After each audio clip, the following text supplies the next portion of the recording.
మీలో చాలామందికి చిన్న విషయం నేను పంచుకోవాలి. నేను ఆర్టీసీ కుటుంబ సభ్యుడినే. మా నాన్న ఆర్టీసీ డ్రైవర్. కాబట్టి ఈ రాష్ట్రంలో ఆర్టీసీ ఉద్యోగులు ఏంటి, వాళ్ళ కుటుంబాలు ఏంటో కూడా నాకు తెలిసినటువంటి సందర్భం. నేను చిన్నప్పుడు దాదాపుగా 10వ తరగతి చదివేటప్పుడు మా నాన్నగారికి ఆర్టీసీ ఉద్యోగం వచ్చింది. అప్పటి నుంచి చదువుకోవడానికి కూడా ఇబ్బంది పడేటటువంటి పరిస్థితులు మా ఇంట్లో కనిపించినాయి. నాకు చెప్పుకోవడానికి నేను ఉద్యోగస్తుణ్ణి అని చెప్పుకున్నా ఇంట్లో పరిస్థితి ఎంత విపరీతంగా ఉంటుందో చవి చూసిన వాడిని నేను. అలాగే ఉదయం 5 గంటలకు లేచి మా నాన్నగారిని మరి ఆర్టీసీ డిపో దగ్గర వదిలిపెట్టి రావడం, సాయంత్రం ఎప్పుడు 8 గంటలకు 9 గంటలకు తీసుకురావడం, అలాగే మధ్యాహ్నం భోజనం ఆయనకు అందించడం. ఇక్కడ విషయం ఏంటంటే మిగతా డిపార్ట్మెంట్లకు ప్రజా రవాణా సంస్థకు చాలా వ్యత్యాసం ఉంది. చక్కగా అనుభవిస్తూ ఉండేటటువంటి డిపార్ట్మెంట్లు చాలా ఉన్నాయి. వాళ్ళకి జీతాలు కూడా ఎక్కువే. చక్కగా అన్ని అనుభవిస్తుంటారు సౌకర్యాలన్నీ. వాన లేదు, ఎండ లేదు, చలి లేదు. ఏది ఏమైనప్పటికీ బస్సులో ఉన్నటువంటి వాళ్ళు తమ కుటుంబ సభ్యులుగా భావించి ఒక చోటి నుంచి మరొక చోటికి వాళ్ళని మరి ఆ ప్రగతి రథ చక్రాలతోటి నడిపించి తీసుకెళ్ళి వాళ్ళ గమ్యాలు చేర్చి ఎంత చేస్తున్నారు ఈ ఆర్టీసీ ఉద్యోగులు, కార్మికులు అంటే ఈ రాష్ట్రంలో వాస్తవంగా క్రింది స్థాయి నుంచి పై స్థాయి వరకు చూసుకున్నట్లయితే పని చేస్తూ కూడా కష్టాలు నష్టాలు అనుభవిస్తున్నటువంటి డిపార్ట్మెంట్లలో ఆర్టీసీ ప్రథమ స్థానంలో ఉంటుందని నేను అనుకుంటున్నా. నాకు తెలిసినంత వరకు చిన్న తప్పు నేను చవి చూశాను. వెళ్ళే బస్సు ఒకటి చెయ్యి ఎత్తితే ఆపాల్సిందే, ఆపుతున్నారు.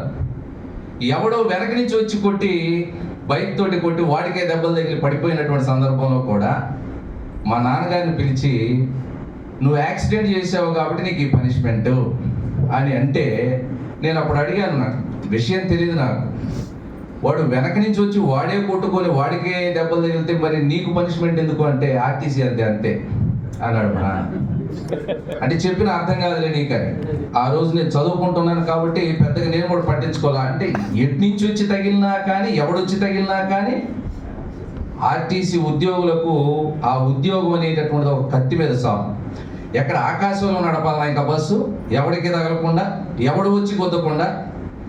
ఇంకా దరిద్రమైనటువంటి విషయాలు ఏంటంటే రాజకీయ ప్రాబల్యం చాలా ఎక్కువగా ఉన్నటువంటి వ్యవస్థల్లో ఆర్టీసీ ఒకటి ఉంది. ఆర్టీసీ బస్సులను ఉపయోగించుకుంటారు, డ్రైవర్లను ఉపయోగించుకుంటారు, కండక్టర్లను ఉపయోగించుకుంటారు. వాళ్ళకి డబ్బులు, సంస్థకి డబ్బులు ఇవ్వరు. ఏందయ్యా అంటే నష్టాల్లో ఉంది కాబట్టి నీకు పిఆర్సీ ఇవ్వలేము, నీకు డిఏ ఇవ్వలేము, నీకు రావాల్సినటువంటి రాయితీలు లేకుంటే రావాల్సినటువంటి ప్రయోజనాలు మేము ఇవ్వలేము. సరైనటువంటి దిశగా సవ్య దిశలో ఆర్టీసీని ఉపయోగించుకుంటే ఈ ప్రపంచంలోనే అత్యంత గొప్ప సంస్థగా ఆర్టీసీ ఉండేదేమో నాకు తెలిసి. 1958వ సంవత్సరంలో ఆంధ్రప్రదేశ్ అభివృద్ధిలో అనేక దశల్లో ఉన్నటువంటి వ్యవస్థ ఈ ఆర్టీసీ. ఈ గొప్ప ఆర్టీసీని మీరు మనిషి జీవిత చరిత్రను చూసుకుంటే చక్రంతో మలుపు తిరిగింది జీవితం మనిషిది ఈ భూమి మీద. కానీ ఆర్టీసీ లేదా ప్రజా రవాణా సంస్థ అనేటటువంటి సాధించిన తర్వాత మీరు అనుకుంటున్నారు నేను ఉద్యోగం చేస్తున్నాను, జీతం తీసుకుంటాను అనుకుంటున్నారు. కానీ మీరు సమాజానికి చేస్తున్నటువంటి మంచి ఏంటో మీకు తెలియట్లేదు. మీకు కూడా తెలియదు చాలా మంది. ఒకవేళ ఆర్టీసీ బస్సు లేకపోతే ఆర్టీసీ బస్సులో దాదాపు ఒక 50 మంది ప్రయాణం చేద్దారు అనుకుందాం. 50 మంది. ఈ 50 మంది బైకుల మీదనో కార్లలోనో ఇంకో రకంగానో వాళ్ళకి సంబంధించిన వెహికల్స్లో వెళ్తే ఎంత పొల్యూషన్ అండి. వాళ్ళ మొత్తాన్ని ఇంకొకటి నిద్రపోకుండా పోవాలి వీళ్ళందరూ కూడా. ఏ విధమైనటువంటి మీకు నిద్ర వచ్చినా నిద్ర రాకపోయినా ఉదయం నుంచి సాయంత్రం వరకు పనిచేసినా తెల్లవారులు డ్రైవింగ్ చేసినా అది కేవలం ఆర్టీసీ డ్రైవర్లకే చెల్లుతుంది. ఈ సందర్భంలో సరైనటువంటి సౌకర్యాలు ఆర్టీసీ కార్మికులకు మిత్రులకు కల్పించకుండా మీరు అలా చేస్తున్నారు ఇలా చేస్తున్నారు పైనుంచి కష్టపడేటటువంటి వాడికి అదేదో అంటారు కదా, కాల్చేటటువంటి చెట్లకే రాళ్ళ దెబ్బలు అన్నట్లుగా కష్టపడి పనిచేసే వాడికేమో ఇంతింత జీతం, పైన కూర్చొని ఏసీ రూముల్లో పెద్ద వెలగబెడుతున్నట్లుగా ఊరికినే ఏముండదు. ఎంతమందికి షోకాజ్ నోటీసులు ఇచ్చాం, ఎంతమందిని సస్పెండ్ చేసాం, ఇది క్రెడిట్ వాళ్ళకి. పరమవీర చక్రలు మహావీర చక్రలు తీసుకున్నట్లు ఫీల్ అయ్యేటటువంటి ఆఫీసర్లు కూడా నేను చూశాను ఆర్టీసీలో. ఆర్టీసీ ఉద్యోగులు అంటే మరి వాళ్ళని ఎంత గౌరవించినా కానీ ఆ ఆఫీసర్లని పోషిస్తుంది మీరనేటటువంటి విషయం మర్చిపోయిన ఆఫీసర్లు చాలామంది ఈ ప్రజా రవాణా సంస్థలు. కష్టపడేది మీరు, సంపాదించేది మీరు, డబ్బులు తెచ్చేది మీరు, ప్రజలను కాపాడేది మీరు, సమాజాన్ని కాపాడేది మీరు, చివరికి కాలుష్యం కూడా కాకుండా కాపాడేది మీరు.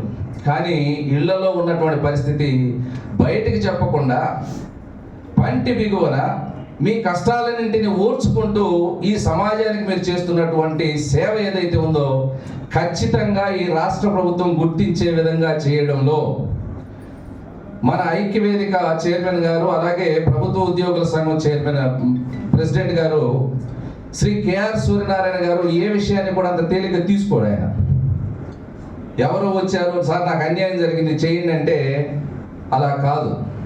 దాన్ని కూలంకుషంగా అధ్యయనం చేసి దాని లోతుల్లోకి వెళ్ళి నిజంగా ఇక్కడ అన్యాయం అక్రమం ఏదైనా ఉందా అని అధ్యయనం చేసి ఆయనకు అర్థమైతేనే దాన్ని తీసుకుంటారు. ప్రజా రవాణా సంస్థ ఉద్యోగులకు మీరు బీసీ ఎంప్లాయీస్ అసోసియేషన్